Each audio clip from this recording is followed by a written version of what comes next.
അനന്തതയാകുന്ന സമയത്തിന് മനുഷ്യൻ നിശ്ചയിച്ച ചില അളവുകോലുകളാണ് വർഷം, മാസം, ആഴ്ച, ദിവസം, മണിക്കൂർ, മിനിറ്റ്, സെക്കൻഡ് എന്നിവ.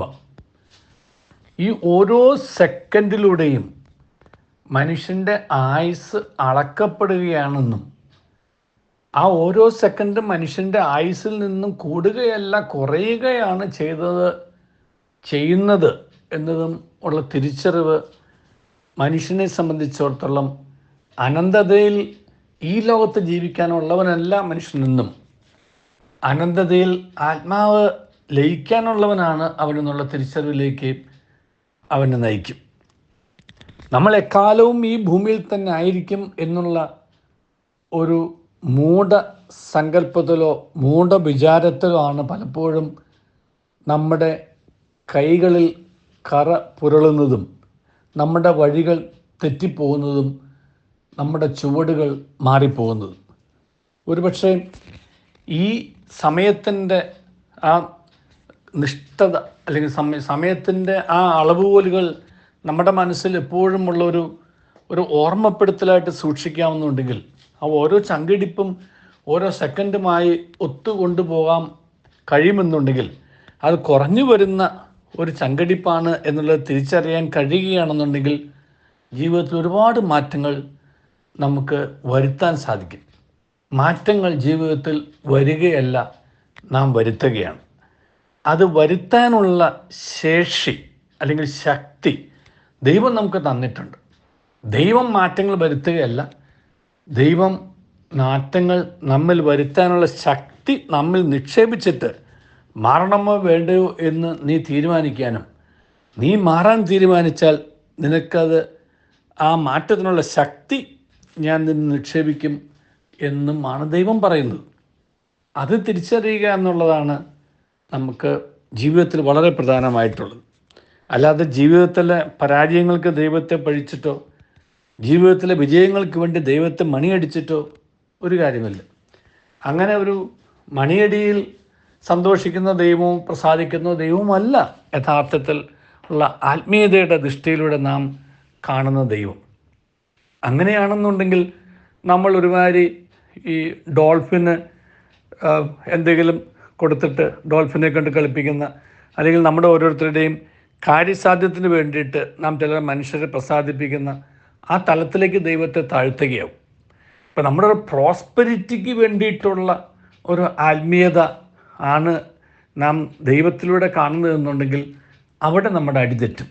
ഇന്നൊരു പക്ഷേ നമ്മുടെ ആത്മീയതയിൽ കടന്നുകൂടിയിട്ടുള്ള കാപട്യം എന്ന് പറയുന്നത് ഈ ലോകത്ത് ഒരു പ്രോസ്പെരിറ്റിയോടുകൂടി ജീവിക്കുക, സമ്പൽ സമൃദ്ധി, നമ്മുടെ അധികാരം, നമ്മുടെ പൊസിഷൻ, അതെല്ലാം ഒന്ന് ഭദ്രമാക്കുക, അതിന് ദൈവത്തെ കൂട്ടുപിടിക്കുക, അതിന് ദൈവത്തിൻ്റെ സഹായം തേടുക, അങ്ങനെയൊക്കെയുള്ള ഒരു രീതിയിൽ. അപ്പോൾ ദൈവത്തെ നമ്മൾ വളരെയധികം തരം താഴ്ത്തുകയാണ് ഇപ്രകാരമുള്ള ഒരു പ്രോസ്പെരിറ്റി സ്പിരിച്വാലിറ്റിയിലൂടെ നമ്മൾ ചെയ്യുന്നത്.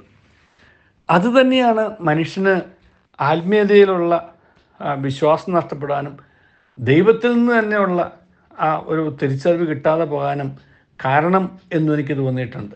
കാരണം ദൈവത്തെ ദൈവമായിട്ട് അവതരിപ്പിക്കേണ്ട മതങ്ങളും മനുഷ്യരും അല്ലെങ്കിൽ ആത്മീയ നേതാക്കന്മാരും ദൈവത്തെ മനുഷ്യരുടെ മുമ്പിൽ അവതരിപ്പിക്കുന്നത് മനുഷ്യർക്ക് ഈ ലോകത്തിൽ സമ്പൽ സമൃദ്ധിയോടെയും സന്തോഷത്തോടെയും സംതൃപ്തിയോടെയും ജീവിക്കാനായിട്ടുള്ള ഒരു ഒരു ഒരു ഉപകരണം മാത്രമായിട്ടാണ്.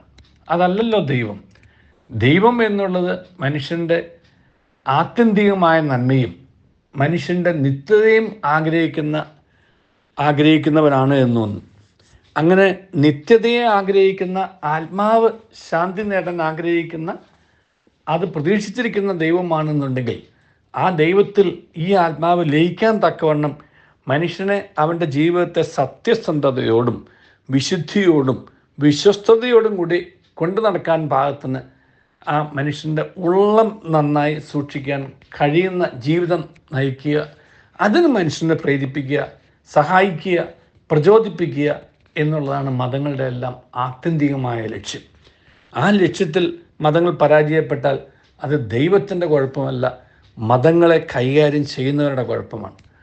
അല്ലെങ്കിൽ മതങ്ങളിലൂടെ യഥാർത്ഥ ആത്മീയത കിട്ടാതെ പോകുമ്പോൾ നമ്മുടെ ആ വിശ്വാസ്യതയാണ് നഷ്ടപ്പെടുന്നത് എന്ന് നമുക്ക് തിരിച്ചറിയാൻ കഴിയണം. എന്തുമാവട്ടെ, നമ്മുടെ ഓരോരുത്തരുടെയും ജീവിതത്തെ സംബന്ധിച്ചിടത്തോളം ഈ ആയുസ്സിൻ്റെ കണക്കുകൾ നമുക്ക് എപ്പോഴും മനസ്സിൽ സൂക്ഷിക്കാം. ആയുസ് വർദ്ധിപ്പിക്കുകയല്ല, ആയുസ് കുറയുകയാണ് ഓരോ നിമിഷത്തിലൂടെയും എന്നുള്ളത് നമുക്ക് തിരിച്ചറിയാൻ കഴിയട്ടെ. അങ്ങനെ നമ്മുടെ കയ്യിൽ ഇപ്പോഴുള്ള ഈ ആയുസ്സിലൂടെ നമുക്ക് നമ്മുടെ ജീവിതത്തെ ശുദ്ധമായും നന്മയായും നേർക്കാഴ്ചയായും കൊണ്ടുനടക്കാൻ നമുക്ക് പരിശ്രമിക്കാം. അപ്പോൾ നമ്മൾ ദൈവത്തിൻ്റെ നിത്യതയിൽ ലയിക്കാൻ പാകത്തിനുള്ള അവസ്ഥയിൽ ജീവിക്കുന്നവരാകും. അതിനായിട്ട് ദൈവം നമ്മെ അനുഗ്രഹിക്കട്ടെ. നല്ലൊരു ദിവസം എല്ലാവർക്കും നേരുന്നു.